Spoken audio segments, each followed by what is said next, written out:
ជាមនុស្សស្មោះស្នេហាគឺជីវ៉ាអះអាងថាមិនចេះក្បត់តែតាំងចិត្តខ្លួនឯងថាមិនសានរឿងកុំសត់ទីបំផុតសាច់រឿងកុំសត់កើតពីស្រី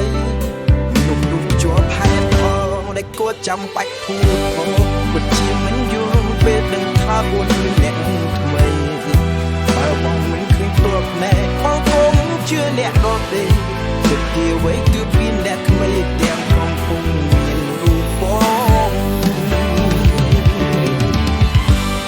យូរជាសងសារអ្នកណាក៏ដឹងតែថ្មីម្នាក់នឹងធ្វើជាមិនបងបើគ្រប់ពេលអូននៅក្បែរបងឬក៏អូនពោលអត់គេឬក៏គេចង់លឺបងប្រាប់តាមចង់គេដឹងថាអូនសងសារបងទេគួរតែអូនសុំបែកបងសិនមុននឹងព្រមតាក់ទងគេបែបនេះដឹងទេគេហៅថាក្បត់ស្នេហ៍បើបងតាមមិនទាន់អូនត្រង់ប្រាប់បងទេឬក៏អូននៅជាមួយគ្មានហើយគឺប្រាប់បង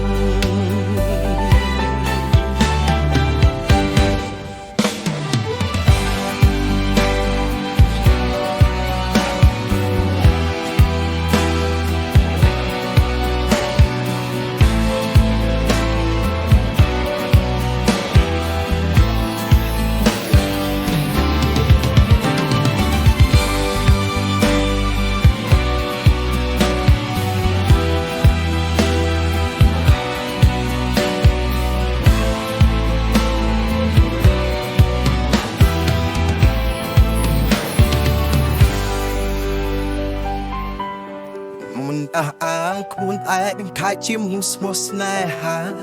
គឺជីវ៉ាអះអាងថាមិនចេះក្បត់តែតាំងចិត្តខ្លួនឯងថាមិនសានរឿងកុំសត់បំផុតសាច់រឿងកុំសត់កើតពីស្រីមនុស្សគ្រប់ជាប់ហេតុផលដែលគួរចាំបាច់គូខោពិតជាមិនយល់ពេលដឹងថាខ្លួនអ្នកថ្មីបើបងមិនឃើញទប់ណែបងកុំជឿអ្នកដទៃគិតជាអ្វីគឺពីអ្នកថ្មីទាំងកំពុងមានរូបបង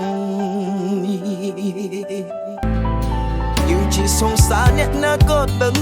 ហេតុអ្វីម្នាក់នឹងធ្វើជាមិនដឹងបើគ្រប់ពេលអូននៅក្បែរបងឬក៏អូនពោលគេឬក៏គេចង់លឺបងតាមចង់គេដឹងថាអូនសងសារបងទេគួរតែអូនសុំបែកបងសិនមុននឹងព្រមតាក់ទងគេបែបនេះដឹងទេគេហៅថាបុនស្នេហ៍បើបងតាមមិនគោលអូនព្រមប្រាប់បងទេ